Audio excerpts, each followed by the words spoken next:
বন্ধুরা, this is Laila big, welcome to my page. কেমন আছেন সবাই? আচ্ছা, ভিডিও শুরু করার আগে এখানে কি রান্না হচ্ছে চলেন তো দেখি।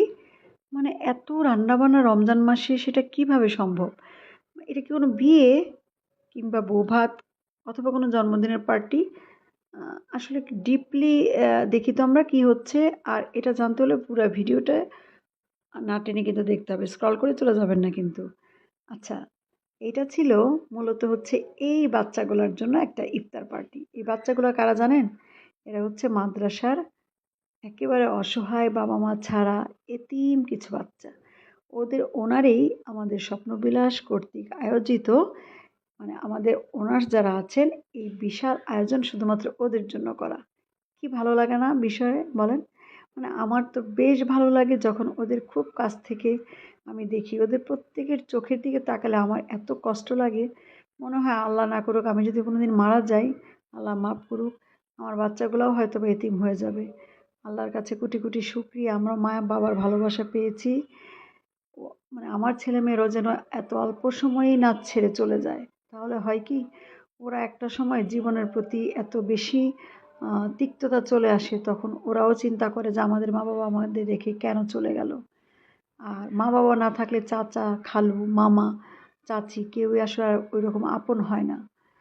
তো এই বাচ্চাগুলার আজকে হচ্ছে আমাদের স্বপ্নবিলাস কমিউনিটিতে ওদের দাওয়াত ছিল। আসলে মূলত উদ্যোগটা আমিই নিয়েছিলাম।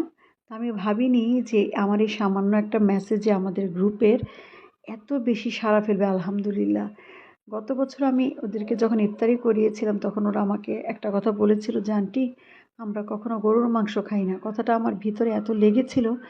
তো আলহামদুলিল্লাহ, এইবার হচ্ছে ওরা যেহেতু গরুর মাংস খায় না বলেছে, আমি চেষ্টা করেছি, আমি না মানে আমার উদ্যোগে সকল ভাইয়ারা আপুরা সম্মিলিতভাবে চেষ্টা করেছি ওদেরকে পেট পুরে গরুর মাংস খাওয়ার জন্য।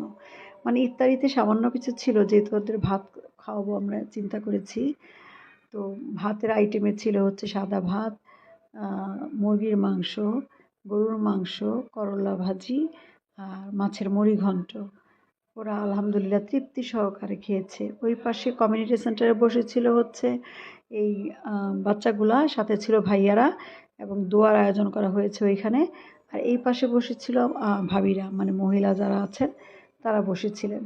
তো এই তো সবার খাওয়া দাওয়া কমপ্লিট করে ফাইনালি যে খেতে বসতে হয়েছে ভাইয়াদের সঙ্গে। মানে আমরা এই কয়জন যারা ইয়েতে ছিলাম, শাহিদারিতে ছিলাম, তারাই মূলত পরে খেয়েছি।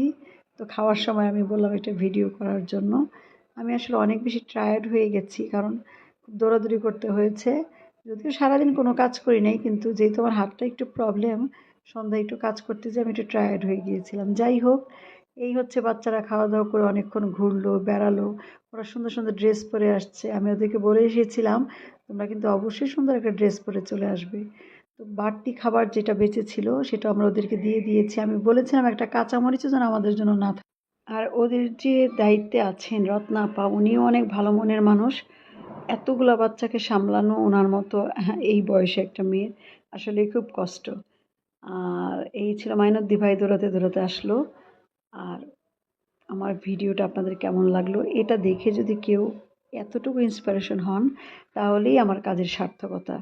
অনেক বেশি ভালো থাকবেন সবাই। আর আমাদের জন্য দোয়া করুন, এরকম উদ্যোগ যেন আমি প্রতি বছর নিতে পারি।